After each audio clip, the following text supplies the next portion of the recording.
Bayo Adekambi, your reputation definitely precedes you. When I just look at some of the things you refer to, Ijebu Gari and enjoying the experience and going from bulk to miniaturization, it's just absolutely fantastic, just referring to your talking points. And it's interesting that you focus on the customer experience component and how best you can marry the expectations of customers and how best an organization can provide that experience. And I love the picture of the couple coming together to converge in the middle. And it's a wonderful segue into our next panel session, because that particular panel session is now going to be talking about customer experience, and we'll be focusing on the practical perspectives of it as we transform in today's digital marketplace. And what we're going to be talking about in this particular session is the radical redefinition of customer experience in today's converged digital world, because that is where we are right now. And the discussion will focus on contemporary and emerging trends in customer experience against the backdrop of digital convergence and communication clutter. And because it's all about that, and I believe that the panelists that come in have a lot of experience in reference to how that experience now begins to engage certain individuals here. We all know what the technology is doing. We all know what digital is doing. I think one of the most interesting things I have experienced was when you get these notifications via Google on certain things that you may be thinking about. And an experience I always use, I always say, I call it jazz, and I'll tell you why. You're on a flight. You meet someone, you just get talking, the two of you just say hello. You don't exchange any information. Then when you get home, Facebook tells you they recommend this friend, that individual you met on the flight. And you're saying to yourself, how on earth are they now making that connection? It wasn't until I spoke to a digital analyst who said that if both of your GPS things are on, it connects you at that point, it speaks to Facebook, and then Facebook now recommends that the two of you had an interaction for a few minutes. Would you now like to be friends? So that's now taking that experience into context, and I really hope that we can speak more about that during this particular panel session. Good morning, everybody.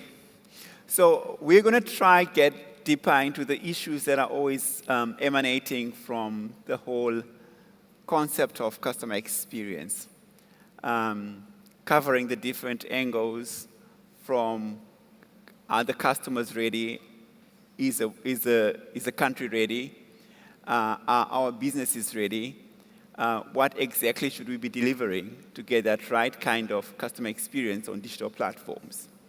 So just to kick off this, I'm going to start with you, Bayo. You've taken us through a very interesting discussion on customer experience.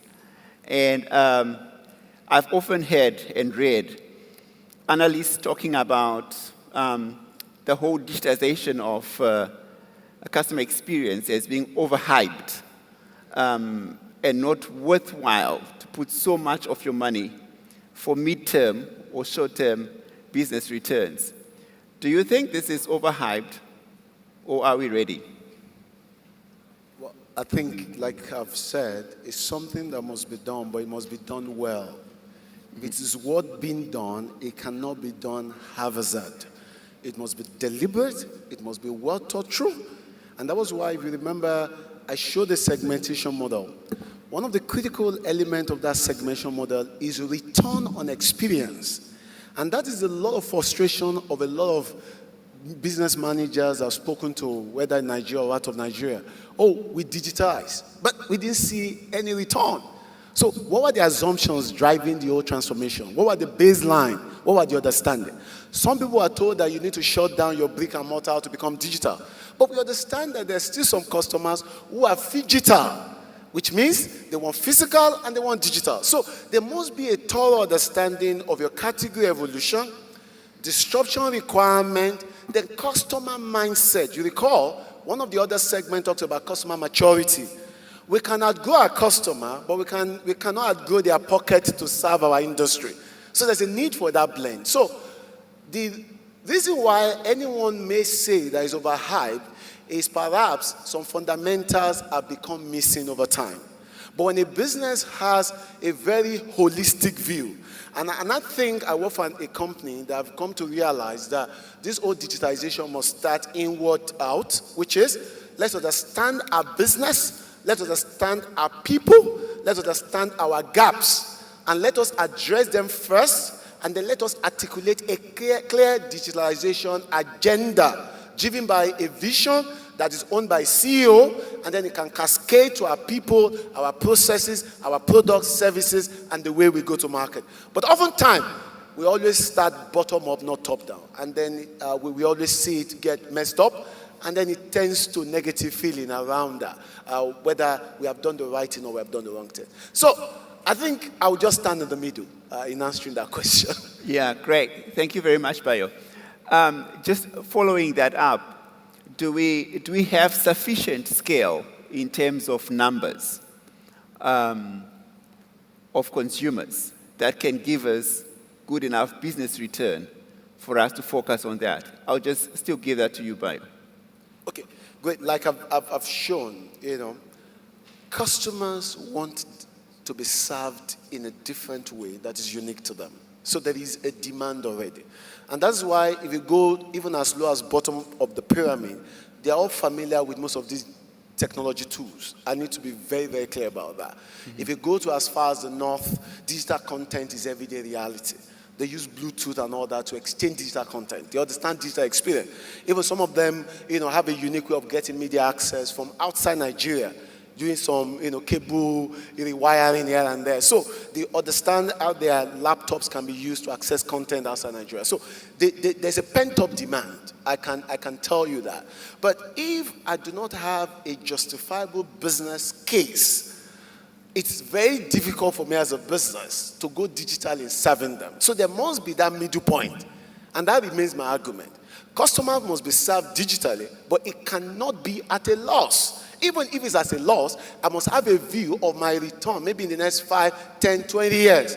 But if that is not in sight, we're a capitalist business, we're not a CSR. I cannot digitize the interface and go into extinction. So there must be that balance. So I do believe that there's a ready segment. The question is, do we have a ready industry that are ready to go through the rigors of bottom-up approach to digital? Not just, this has worked in country X, let's bring it. This has worked in country Y, let's bring it. I've learned consistently that Nigeria is not a market where you copy and paste. There's so much local nuances, there's so much local peculiarities, which, a product like Valve and all that have indicated. You need to understand the peculiarity of the customer and build your strategy around that. Then it can become profitable, even in the medium or long term. Okay. Great. Now, thank you for that. So, coming to you, Olu, we are looking at this whole case of businesses organizing themselves around this opportunity. You're working within a bank, and you have had interactions with different companies that are trying to digitize. How easy is it to get that whole transformation to digital agenda to sail through the business? I think I'd just like to make a very interesting question. And what I think I'd like to share is the challenge of transformation itself, speaking to this question. Having been on the front line of transformation in organizations. Yesterday, Brett painted the future. What we also need to discuss is how you move from being a traditional bank, for example, to being a digital bank, and the path to getting there. The future is something to paint, but the challenge of getting to that future it could be very complicated. And it starts from one simple thing. The institutional logic of running the traditional banking business or any incumbent business relative to a digital business can be nearly opposite of each other. It starts from, for example, the kind of investment we do and how we measure performance. In traditional banking, the way we are wired, 30-day MPR, quarterly performance, budgeting cycles, it wires us to think of performance and investment in a short gestation. The investment we do must produce results in 30 days, and many of us are promoted on the basis of what we have done in terms of quarterly performance over time. In the digital business, you have a business whose gestation to result or maturity will be longer. You also have a business on the other side where you always talk about cost and efficiency. you are talking about standards. When you talk about technology, the thing you are talking about are standards, scale, efficiency, cost-income ratio. On the digital business, you are talking about the propensity to take more risk. You are talking about experimentation. You are talking about uncertainty.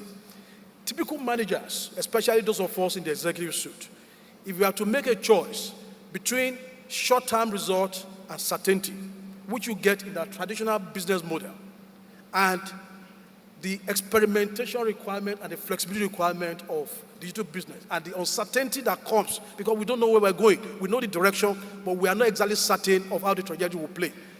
Typical managers will choose the short term. And therefore, despite the strategic intent that we all profess, that we want to do digital, the challenge that our daily decisions in terms of how we allocate resources, the things we do, tends to move us more and more to traditional business. And the challenge can be described simply as, and let me just pose it to illustrate it more clearly. If Uber were to be a company inside General Motors, will Uber be what it is today? A second way to look at it, if Airbnb were to have been a new hotel business model inside Marriott, will Airbnb have been able to scale and become the kind of business it is today? The fact is that the logic of the traditional Marriott business will have stifled or stunted the Airbnb business model. The logic of the traditional transportation business of General Motors will have stunted the growth of a Uber business. And that's a challenge for those of us in the executive suite. How do we, despite the fact that we are wired to think in 30 days, we are wired to think in shorter gestation period, we are wired to think in short-term certainties, manage and support a digital business that need a different kind of orientation of flexibility, experimentation. And that's a typical challenge. And my recommendation about this will be a couple of things. One is that, I've got about, just give me a few minutes, just about a couple of 5 key things which organizations need to do if you happen to be in a situation where you have an Airbnb inside your business. And the first thing I also like to say is that it's also the same reason why private equity firms, the way they measure performance of startups are different from the way we in traditional organizations measure performance. How can we bring the thinking of private equity firms into our traditional business and manage the digital business as such? The fact is that we don't. We manage them the way we manage our traditional business. And that's why the PE firms will take an Uber and they will see to maturity. But if an Uber were to be in General Motors, the business will have been stunted. A couple of things which we need to do, because that's a reality, we have to transform. First, we need to all have a compelling organizational vision that we all subscribe to. There's always a fundamental gap between intent and reality. We need to have a common vision both across the traditional business and the digital business to make that happen. There has to be a clear consensus in the executive team to build a digital business. And constantly, we must continuously communicate to every part of the bank that digital is the future. We also need to have a common faith incentive system. If digital business is run like the business of digital people, then when they fail, we say digital people have failed. But the fact is that when digital fails, the organization itself has failed. But if you run a business model in which the traditional part of the bank have no incentive to support digital and make it a success, then you're going to have a situation where digital becomes encompassed in a close organization, and it fails, and the future of the business fails. The other one, of course, is that the structure of running the business must be such that we can protect and nurture the digital business model, because it needs a different kind of logic, a different kind of performance system, it needs a different kind of culture. We want to keep them in a place where they can nurture, where they can grow, incubate to maturity, so that we do not use the logic of institutional, of the traditional incumbent business of traditional commercial banking to stunt its growth. And these are some of the lessons which industries like this, newspaper industries have applied in building a digital business side by side. And the bigger one, of course, the last but not the least of that, is that if we must transform as banks, as senior people in banking are executives, they must have what we call a paradoxical thinking capability, which is that if you are wired to think as either or, black or white, if you are a leader in banking today, you are likely to kill or stunt digital. The fact is that between black and white are shades of many colors. The linear thinking model in which we are traditionally wired in traditional banking will kill the digital business or stunt it. So we need to build a different kind of paradoxical, the ability to manage ambiguities that come with the experimentation of a new business on the digital journey, which is not something that is very common among our leadership, which is why many of us will struggle to do digital banking and bring it to success. Thank you. Thank you. Okay. Well, thank you. Thank you very much, Olu. Quite some points there on how we can actually transform. So looking at this, are we saying that the chances of success for a digital business or digital customer experience, in summary, is likely to be higher for a small, non-legacy company compared to the larger legacy companies? Is it possible for that large legacy company that has always had the biggest market share, the fastest growth over time, to actually transform itself into a digital company? Or is this something that is meant for the emergent new businesses to come in and take over? Would you want to take that, Oliver? What do you think? All companies don't necessarily go through the digital journey in the same continuum. So whether you're a large company or you're a small company, your digital journey could be different. What are the things that could be different?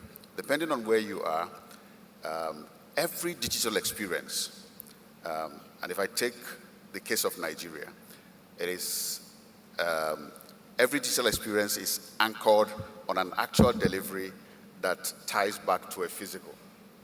So if I come to you to enjoy something that you're offering me digital, most times in Nigeria, you're going to find, for instance, that it's tied back to something that has to be done physically. So if you are an existing business, the question is, what parts of my business lend easily right now to that transformation? And if you are a new business, this is something that most new businesses often take for granted, and when they do, it hurts them badly.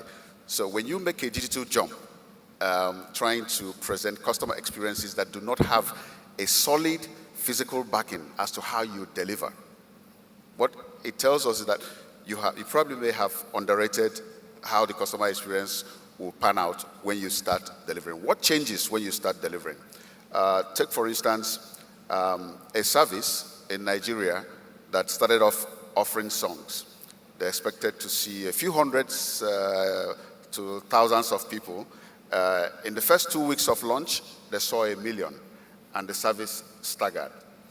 What could they have done differently to sustain? And once they saw 1 million and above, the service ratings also continued to go south. So here you have what every businessman would wish for, which is that you have a growth, and with it would come service quality. But service quality was going directly opposite to the growth in numbers. So every organization should look at what their digital journey should be. It's not the same for everybody. You have to check where you are right now. What can you put through the customer digital experience? What is that part of your business that lends very well to it? And then go ahead with a structured implementation plan. Okay, great. Thank you. Thank you very much for that. Now, some analysts, and there's been a lot of discussion about the world being disrupted, and yesterday we also had quite a lot of discussions around different sectors of the world being disrupted by digital. But there's been this talk that some sectors are more prone to disruption, and some sectors have got more openness to implementing digital strategies that are actually workable than others. In your view, Adwale, how applicable is this whole concept of a digital customer experience to consumer packaged goods as we look at them now? Okay. Thank you. For me, first thing I would like to say is that it's all about the cost. It's all about the customer. Any business we do, whether it's services, whether we are producing goods or we are doing anything, it's about the customer. It's about the consumer, and we want to create, like Bayo said, an endurable, a lasting, memorable customer experience. And I would like to say this first. Your consumer bucket or basket is a leaking bucket. It's a leaking basket. So you see consumer or customers moving in and out of your business.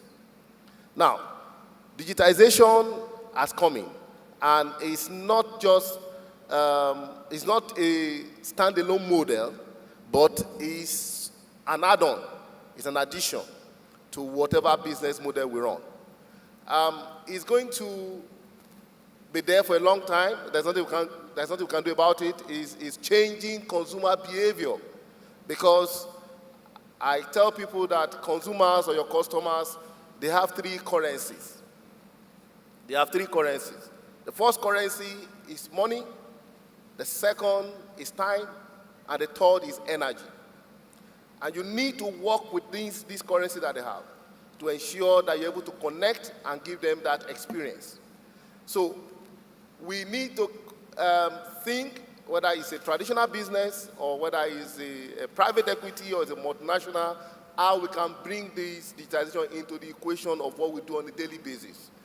Consumer, you need to create what we call mental availability of your brand, of your product. And that mental availability means that you make your product easy to be remembered or to be seen or to be enjoyed, to be experienced by your consumer. That makes a difference. And that we need to ensure that we do. We need to ensure that we're able to integrate into the life of the consumer on a daily basis what we do, so that the guy can meet you at every possible point of purchase.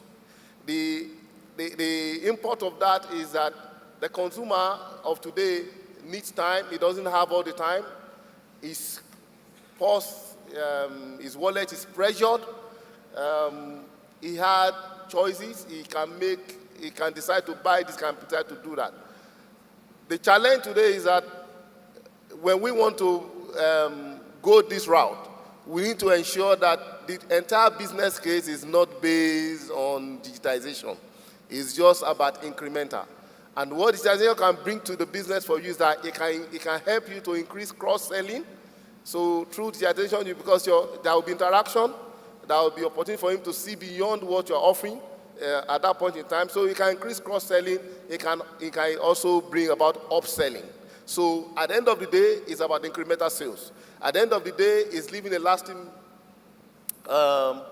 impact in the life of your consumer. So for us in our business, it's critical. It is critical because you need to really get the attention of the consumer. I was listening to Alibaba, and he said something. He said the first time he started his business and he launched something on the platform, nobody came calling. Nobody came calling. Nobody bought anything. And himself and his staff had to buy everything. And when they started buying everything, some people began to see movement on the platform. And that began to draw interest. And people started coming into it. There will be some teething problems, there will be some challenges. Today, the guy moves 65 million packages on a daily basis. The business is about 500 billion USD. It's more than 21 countries' GDP put together. So that is massive. And that will also happen. I'm telling you, we don't need to shy away from it. It's an integral part of what we need to do if we want our business to succeed today. And we need to really, I think the most important part is to be able to give the selling story, show the big picture to our promoters, owners of the business, to know how that this we need to do and clearly explain to them how this will move. You cannot get the return on investment in one day. You cannot get it the next minute. It will take a while, but I can tell you it's an addition to whatever you are doing. There is a maturity stage, and probably we are still in Nigeria at this infancy or I would say the elementary level Today, we do more of media integration, putting it. Some companies have moved to content acceleration, which we see today.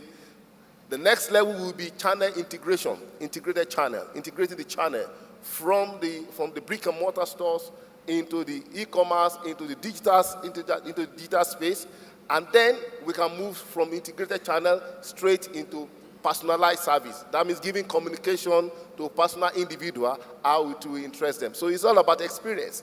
And the fourth, the mature level is about predicting, being able to predict the next action of the consumer.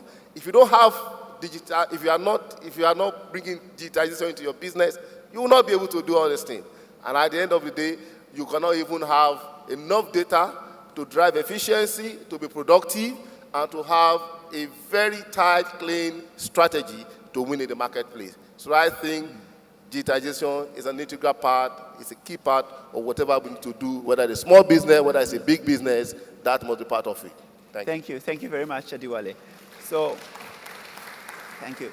So the consumer has got limited time, limited money, and limited energy, and digitization is helping the consumer to maximize these three elements. Absolutely a part of it, because the consumer he has choices anyway, and he has a lot to do.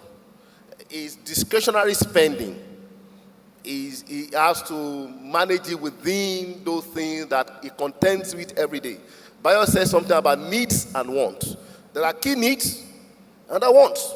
And in the life of every consumer, he wants to marry the two. However, the challenge I see today is that most of the companies that are moving into digitization today, they do more functional experience.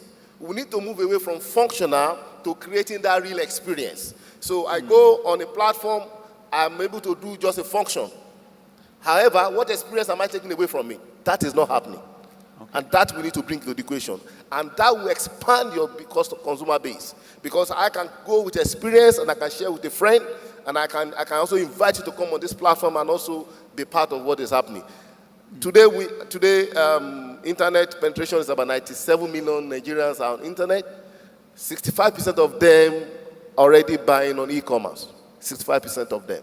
So what are we talking about here? So very soon, I'm sure with time, Nigeria is the most, in terms of speed of mobilization, internet user, Nigeria is far ahead of Africa. Okay. You have a youth of 600 million Africans out there. They don't have a job. What do you think they will do? Most of them will go into, they cannot get a regular job like those of us sitting down here. Most of them will become entrepreneurs, and technology digitization is one area they can actually get into and start doing something. So they will bring products, they will bring offers, they will bring business model to you. I think we need to understand it and start looking into that. Yes. I think one of the most important learning yesterday from the keynote presentation was how we tend in a traditional business to think products, and how we need to move from product thinking to experience delivery. In delivering a product, there are always several things that happen together that the customer, at the end of the day, what they think is an holistic thing. What did they experience? And that's a challenge because we are wired to think in terms of savings account. What's your deposit liability? And therefore, the product manager who's doing deposit or the one who's doing POS is concerned strictly about how much have I collected.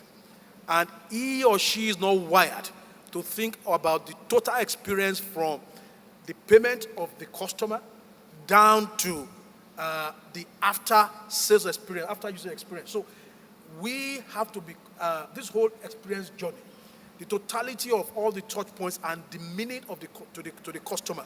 And also the discussion earlier by Bio about the context. Every transaction, every interaction of the customer with us has got a context. The more we understand that context and can understand the broader meaning of why that transaction is happening, the remittance that needs to be paid for a kid that is abroad, and the fulfillment of a parent, and the joy of being able to send a kid to university in United Kingdom. And how seamless that is much more than the fact that I was just able to transfer $1,000 or pay school fees. It's a fulfillment of a family dream. If we bring that to every touch point, we will deliver a far better experience, and we now have the systems to see it. That's what data allows us to do. We can wire all those seemingly isolated touch points together better now with the power of a digital technology. The only challenge would be how we also build some of technology architecture in the back of the organization to be able to see the experience of the customer holistically and also measure it, which is also part of the challenge. The way we have built our traditional architecture technology is also not wired to capture a totality of a unified customer experience, which is another challenge of the transformation that we need to go through. It would be easier for an Uber to do that than perhaps for a Marriott because of legacy issues. So our challenge is much more bigger because we are coming from a traditional legacy business whose business model is thinking, its infrastructure, its legacy, is nearly completely contradictory to a new future that we want to build. Yeah, thank you. Thank you very much. Agree. Let me yes. take Olu on a little bit. Olu, you know, it's been said that the financial services industry in Nigeria, especially you guys in the banks, you pay a lot of lip service to digital customer experience. So if you buy the average newspaper today, you're going to find that the first 8 pages are taken by banks, some of them advertising digital products with different levels of experience. All right. I did a little study, which I would like anybody here to try to also verify, that if you check the age of the executive team within a bank, and this is looking at some of the internal resistances as to why an organization, a traditional business, like a bank, could go digital easily or in a hard way. So you check the age and the profile of the executive team, down to the management team, the senior management team of the average financial services institution. And then you see the likelihood, the propensity of those people to adopt digital product. It's directly proportional to the amount of the products that they offer.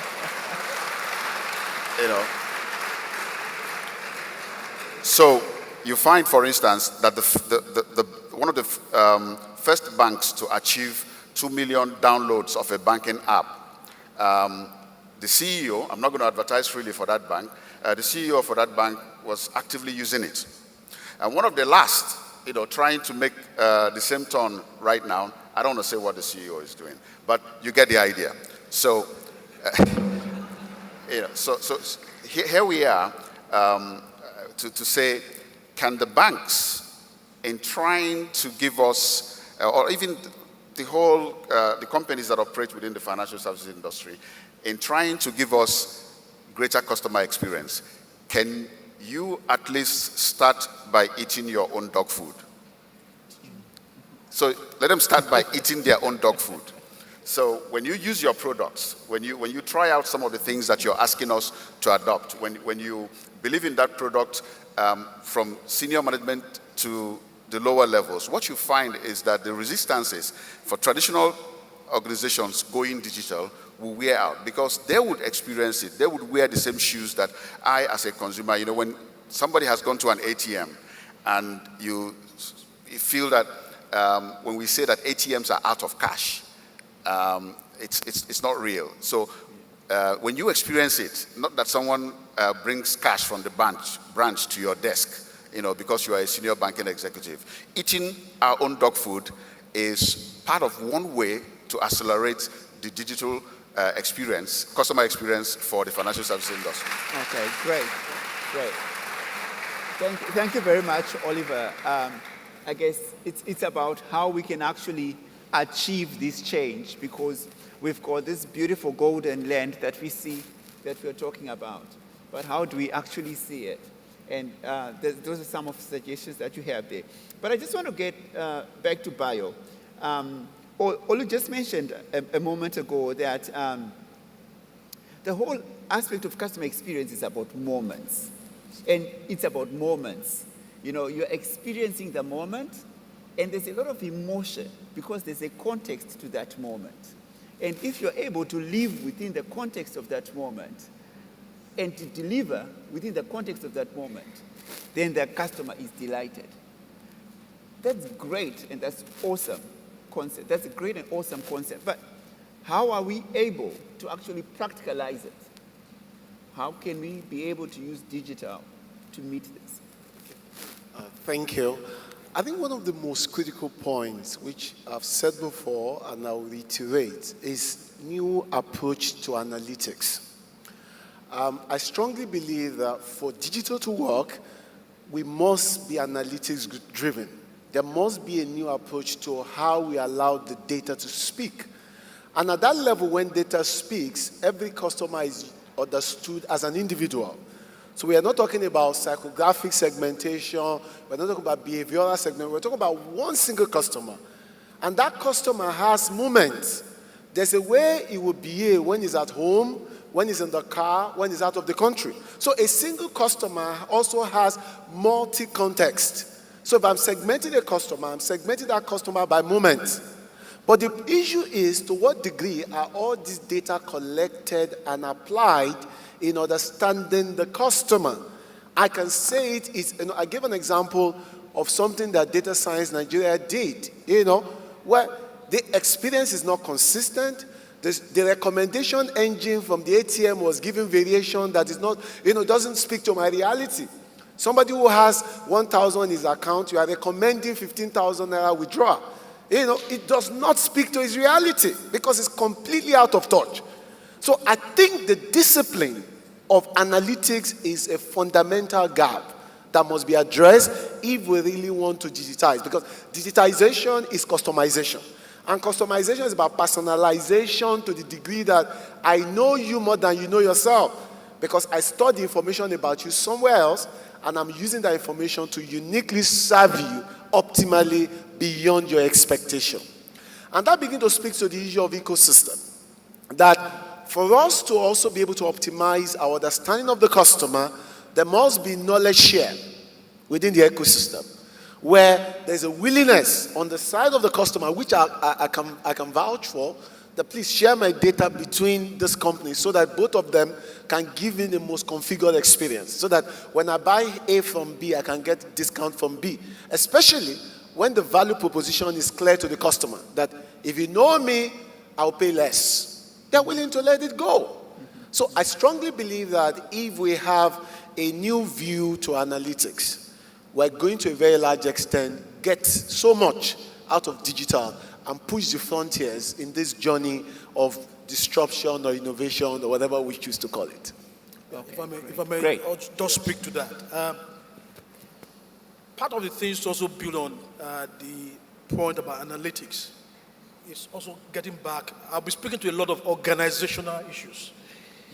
The way the organization is structured also informs how people read data. If we build banking on product organization, and the customer is touching several things beyond a product.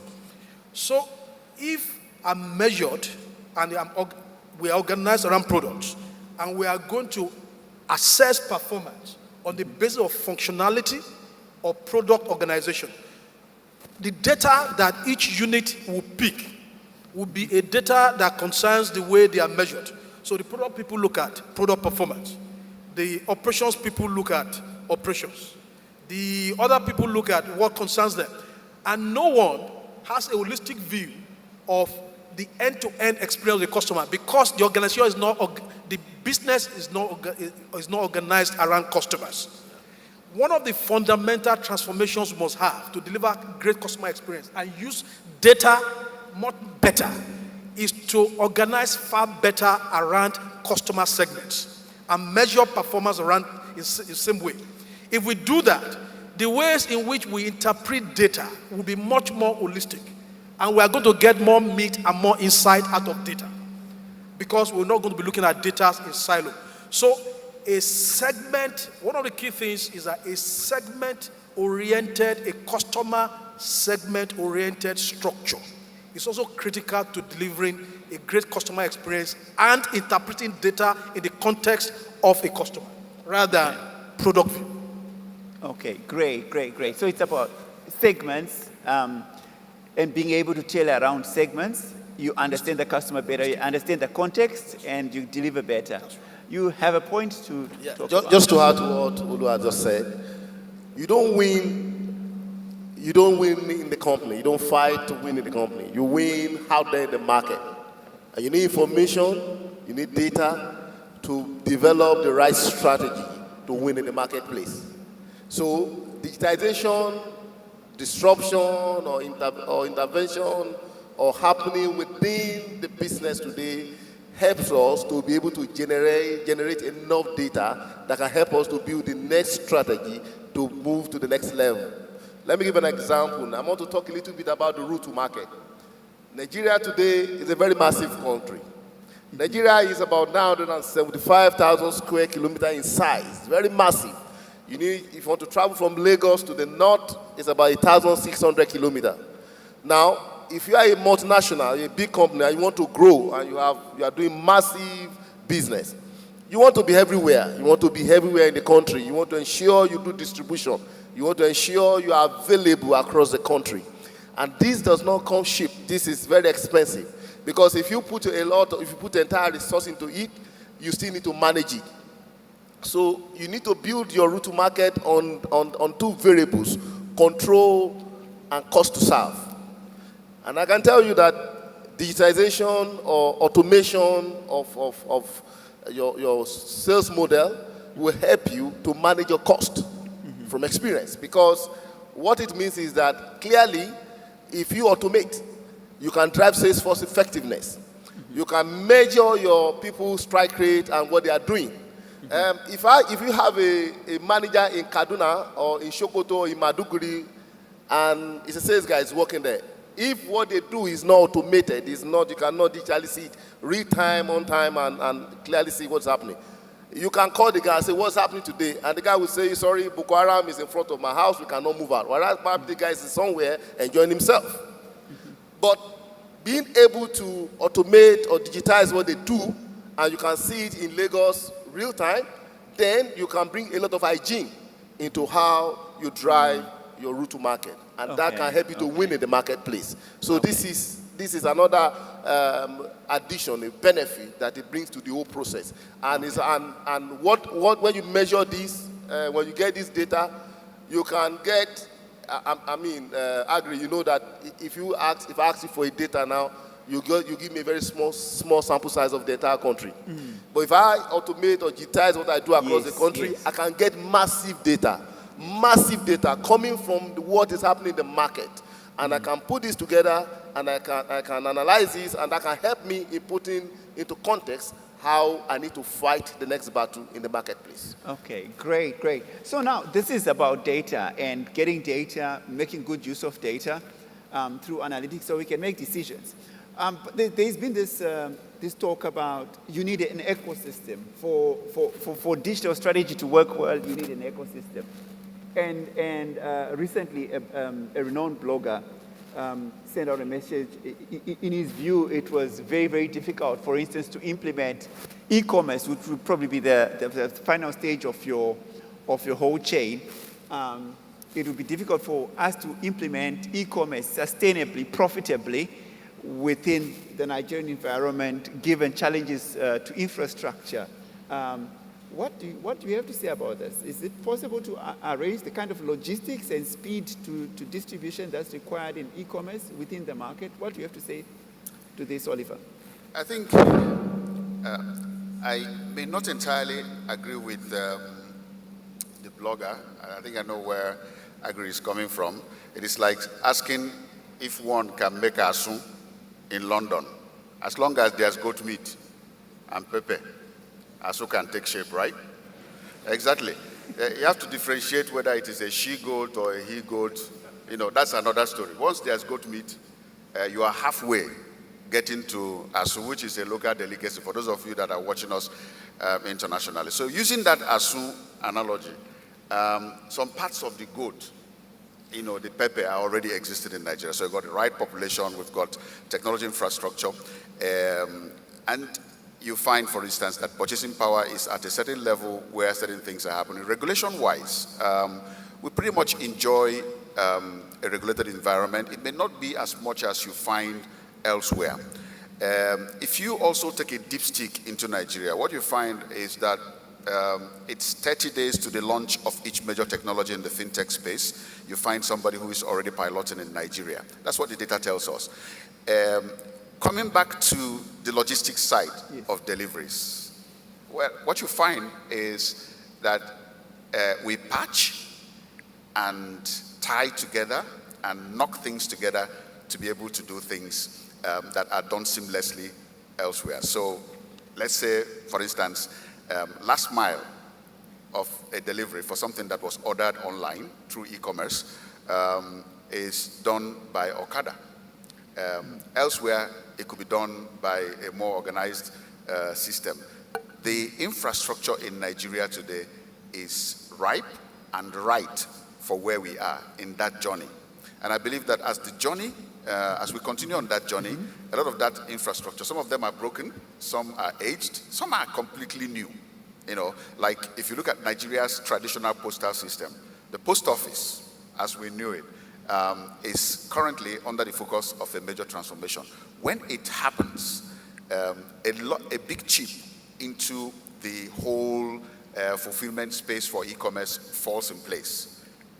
Just like the likes of telecommunication has fallen in place and continue to be improved. So it's not a bus stop that you get to at any point in time, but there are multiple bus stops along a long journey that we've just commenced. Yeah. Okay. Great. Yeah. And I think building on Oliver's day, what we've seen with the e-commerce players over the last 5 years, if we continue on that trajectory,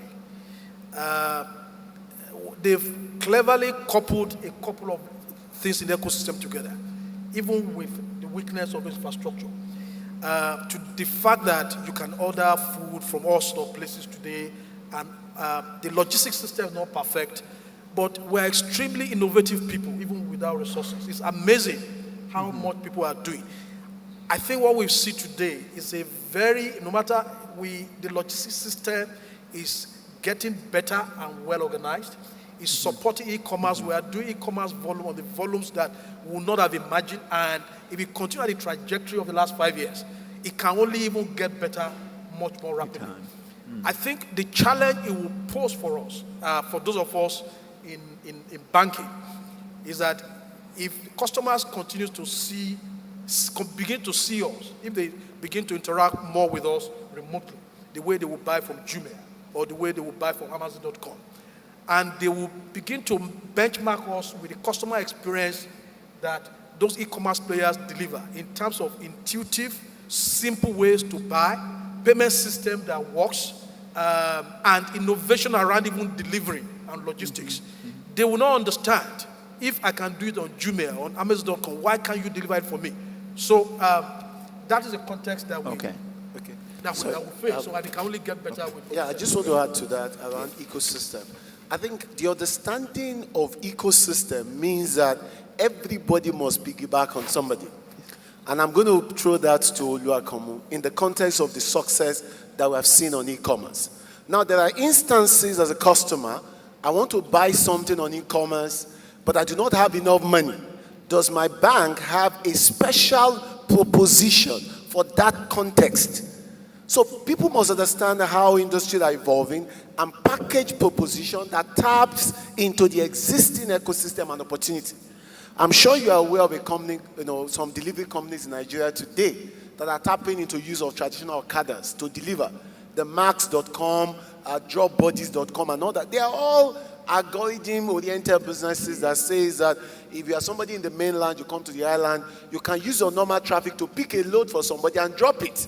So it's your normal movement, and somebody has turned it to a business. So businesses must understand other businesses, and that's why the issue of convergence, alignment, partnership, ecosystem building is very, very critical to the sustenance of the whole issue of experience. Because as far as the customer is concerned, he doesn't see difference between A and B.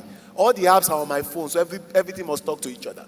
When we have that understanding, we're going to get so much out of this whole journey of disruption. Okay, thank you. And thank you so much to the panelists. We see we've just got about 2 minutes to just wind up. I think we've touched the different elements from customers, understanding our consumers, our customers, especially at the moment that they are kind of experiencing our service, the context, and trying to optimize through understanding their emotion, how we can fully give them the digital experience that they want. We've understood that the challenge is partly because of the organizations, as Olu hammered through, that we've got this big challenge within organizations. How do we transform them from within so that we are able to focus on customer experience on digital platforms that can optimize the experience of the consumer? And Oliver brought in a very interesting element that perhaps it is demographics at the higher level, which makes it very, very difficult for some executives to be able to align and understand the context of consumers. But we've seen that it is very, very possible in Nigeria, and Bayo has had some examples that is shared with us, where we've seen that we're actually implementing quite a lot digitally within Nigeria. And Adewale explained that within the kind of distribution system, the logistics system we have at play in Nigeria is very, very ripe for this digital experience to take course. So perhaps what we should be asking ourselves is, we seem to be having everything right. We've got 97 million consumers that are connected to digital. We've got willing executives. We've got an infrastructure which perhaps might not be perfect, but it is good enough. We've got the right kind of innovation that we've seen coming up in the past few years, as Olu mentioned, in e-commerce. So we are really right to be able to get the best out of this. So I just want to thank you all for the discussion, and thank you all for listening to us. Okay, thank you so much. We're just going to take about 4 questions. We're going to take 2 from the audience and 2 from Twitter. So if you would like to ask a question via Twitter, you can go to the handle @InterswitchGRP, or you can use the hashtag InterswitchConnect. So you can go to the handle @InterswitchGRP, or use the hashtag InterswitchConnect, and then you can ask questions. So we'll just take 2 questions from the audience now, and then we'll go to Twitter to get some questions from the Twitterverse. All right, so if you would like a question, just raise your hand, and then we will come to you. Okay, let's take this gentleman here first. Hello, everyone. My name is Femi.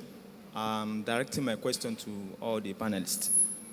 Based on the discussion, we have a current project we're working on digitizing the process of thrift collections and savings, and it's actually focused on the underbanked population. One of the medium we use is field agents. We train them on the use of technology, on the value proposition. But we have a series of challenges we face in terms of the adaptability of, the customer using the e-payment channels like the ATM, the POS, and cards. This mindset is very, very peculiar to them, that they even reject some of, the value we had to them in terms of the process of digitizing the process and the thrift collection and savings. So my question is that, what are the strategies we can put in place to drive, the process through these our field agents, to motivate them and also to convince these customers?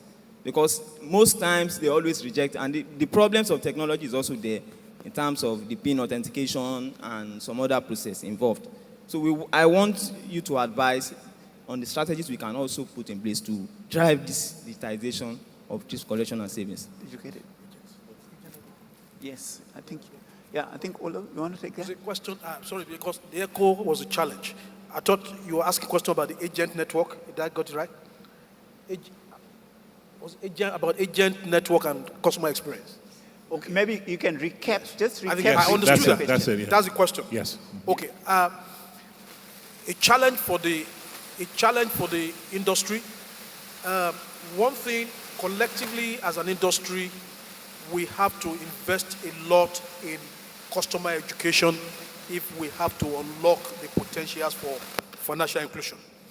The problem is that when we do a traditional business case, because of also, again, back to the way we are wired, the cost and return of investing in customer education, the usage of, because you virtually need to get initially a couple of people on the streets to get a whole lot of the lower end of the people to know how to use a couple of this stuff.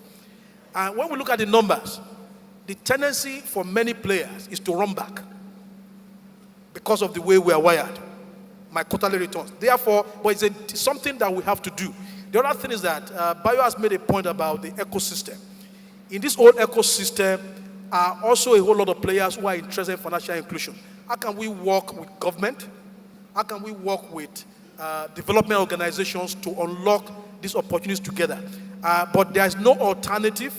There are some parts of digital that have to be done manually.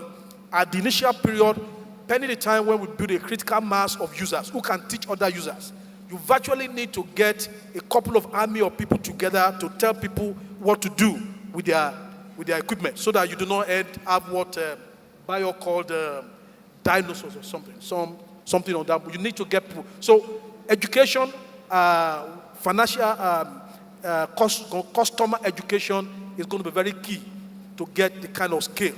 And we must all be willing to invest in it together as an ecosystem to make that unlocking of the financial inclusion space happen. Just to add to what Bayo just said, I also think beyond the functional aspect of whatever we do in terms of digital device and things like that, we need to be creative to create an emotional connection with the customer or the consumer. So when he uses it, there's something that is adding value to him beyond the function of what he's doing at that point in time. So if I have a device that will help me to pay or to withdraw money, like an ATM machine, what other things, what other value can I put into it that can become a lasting experience for me that can I take away? Maybe when I get to that device, I can get an information on XYZ that will add value to me beyond the functional aspect of what that thing is configured for. Once we become creative about it, I think it will also drive the base and the traffic for such kind of business. My question is directed to Bayo Adekombi.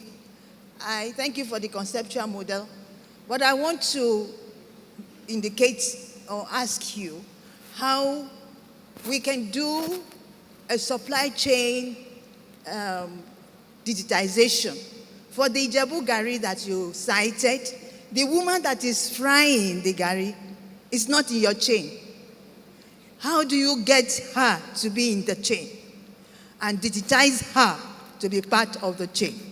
Because she's in the back office and you are not addressing her emotion.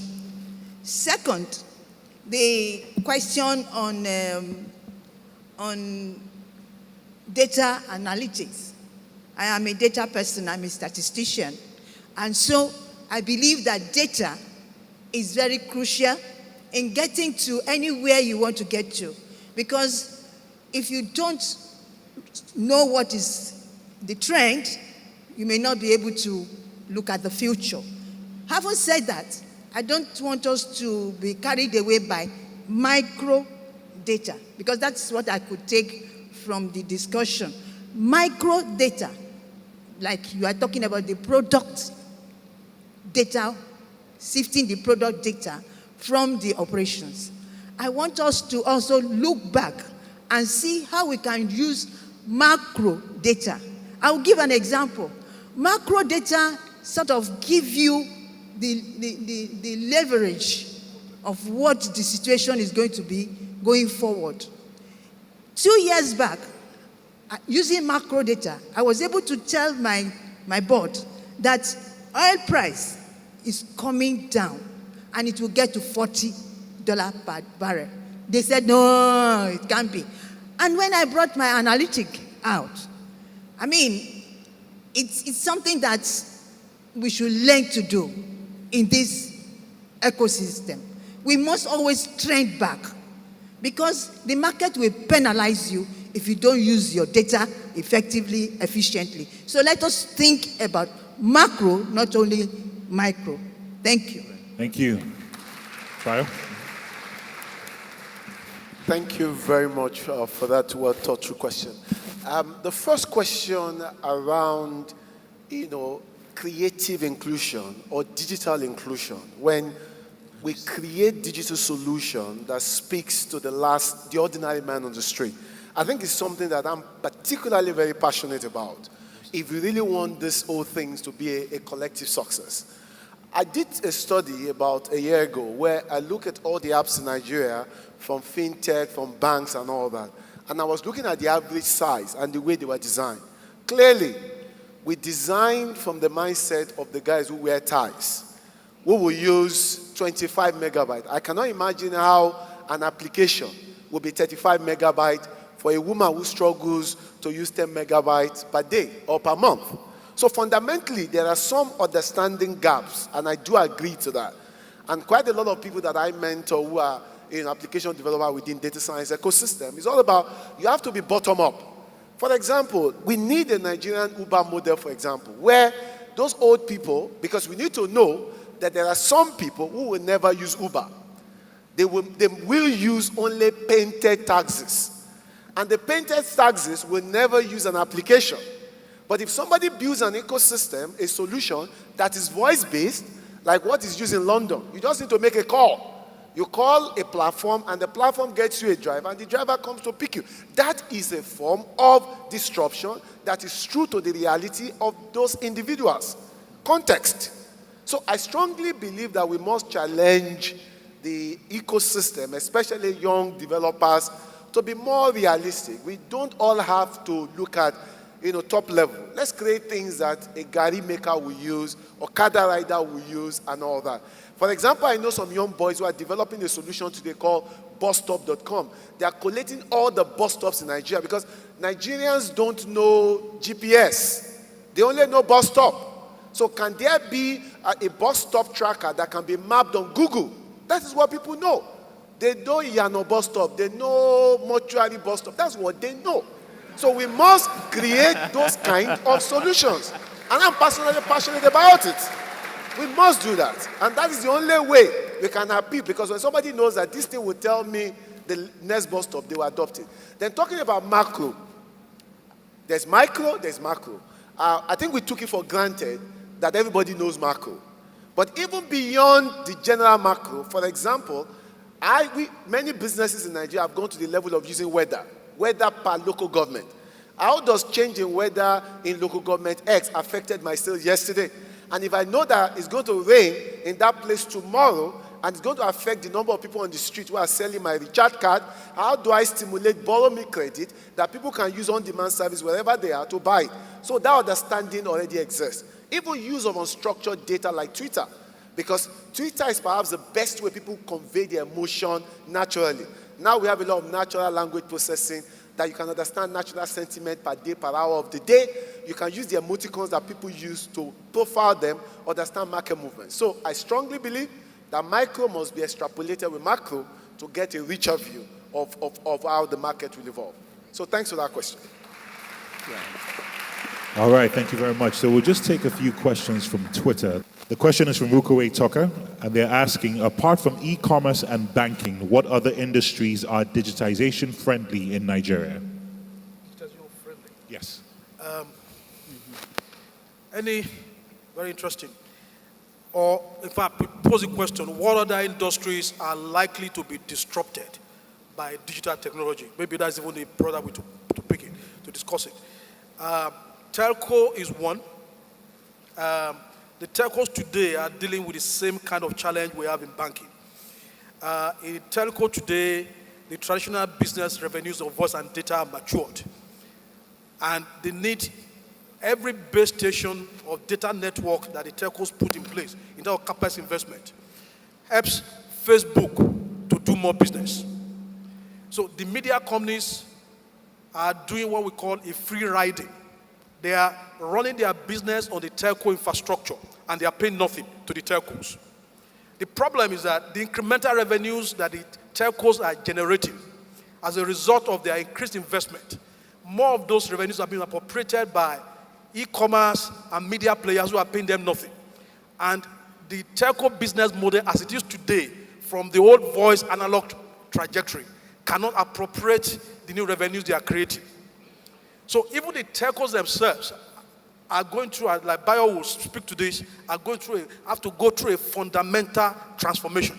And the challenge will be, can a telco transform to become a Facebook? If that is where the incremental revenues of the future are, that will be a struggle. Or can a telco transform to become an e-commerce player? What are the models? Some players have done it. What are the models available for a traditional player? The other ones you can look at will be media.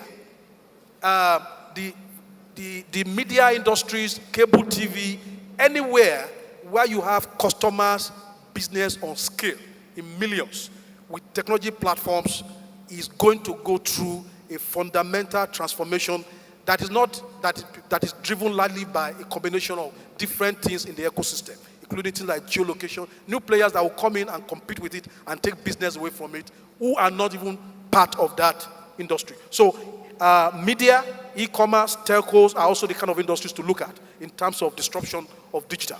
Okay. All right. So can I just add to that? I just want to give a practical example. For those of us who are familiar with radio programs in Nigeria, I'll just pick one radio program, Berekete. It is on in Abuja. It's a radio program. It's traditional radio program, but it's a very emotional program. Now, you can see that program on Facebook as it's running. So what that means is that even though it's radio, but now somebody puts a camera somewhere, and that single radio program runs on Facebook Live. That is as simple as that. I'm trying to just simplify it. Look at Guardian. If we ask anybody, we know Guardian as a newspaper. Now, Guardian has come to realize that people are tired of Story Tomorrow. Now they run Guardian TV, where their reporters and journalists are going with cameras, and they're also going with recorders, so that before the news comes, those things are also posted. I'm sure you also know that Guardian today is also doing Guardian Studio, where you don't need to go to an advertising agency. They can also design for you. So I'm just giving those practical examples of how media is changing itself and using existing social media to disrupt how it packages itself from being a linear traditional business. That's a very classical example.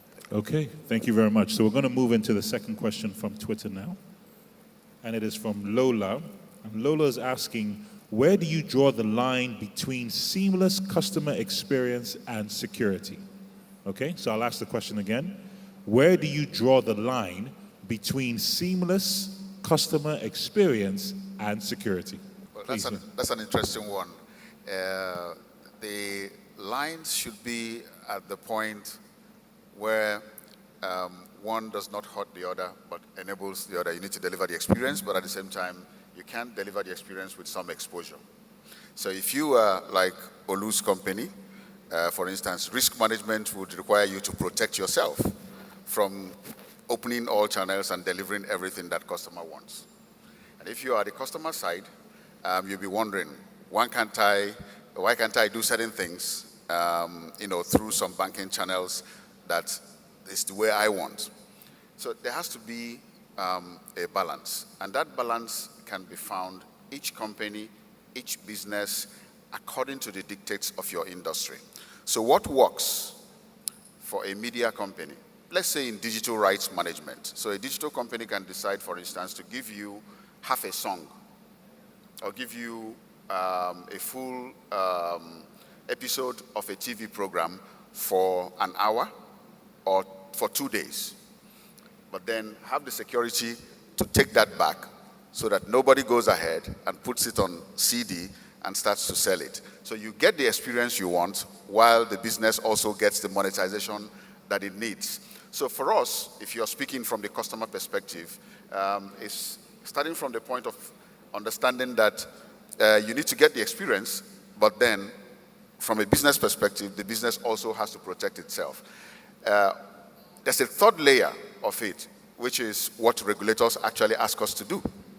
So regulation brings some degree of complication, which for many businesses who would rather do things the way the customer wants it, regulation dictates that you do it the way the regulator wants it, not just necessarily the way the customer wants it. Now, I know I've spoken about a lot of things, but it tells you that there are at least 3 lines that can be drawn in different directions. But each business, according to the dictates of that business and according to what the regulator or any other operating environment allows you to do. If I could just also building on that, very serious question that is. In banking, on our digital journey, we seem to have the way we design our customer experience and product in the traditional business. You got customer experience on one hand, and you got security on the other hand. And because we are naturally concerned about fraud, what will happen is that you start from a customer design. By the time you bring in security, internal control, then you begin to move to a compromise that compromises the great experience that you initially wanted to deliver, because you are trying to bring in security into the customer experience. And how do we do this? Typically in digital, we will say, I want to deliver a full self-service. But we'll say, wow, if customer does everything online, wow, how do we know that will not be fraud? So we now introduce the analog leg. Come into the branch and confirm it is you. Or we will say, to activate your card, call the call center. In the process, we've actually killed the whole concept of complete remoteness of delivering customer service and a great customer experience. And that's because of the way we are wired. We are wired to think in branches, in call centers, which are the analog way of doing things. But if we were to be a young upstart who does not have a branch, they would design everything end-to-end to be secure and at the same time, remote at the same time. We tend to think that they are mutually contradictory and we have to trade or mutually exclusive. Today, you can design great security into your product even when the product is delivered remotely by using the power of secured technology. But it is very tough for a compliance team, an internal control team, who is wired in the old way of banking to understand that you don't have to come to a brand to say it is me. But today, for God's sake, you have authentication systems that are far better than, my brother was talking about yesterday, than even facial recognition. The whole essence of showing up is to say, I'm the person. Why must you show up when there are authentication technologies today? But it is difficult. These are part of the challenges of moving from thinking like a nimble upstart, which is very tough for a traditional bank. And that's why we compromise complete delivery of great customer experience by self-service because of security concern. But we cannot do it because there are better technologies that allows us to deliver great security and a great customer experience without compromising each other. Very true. Great. All right, ladies and gentlemen, could you please give our panel another round of applause as they wrap up? Thank you very much. I agree. Great.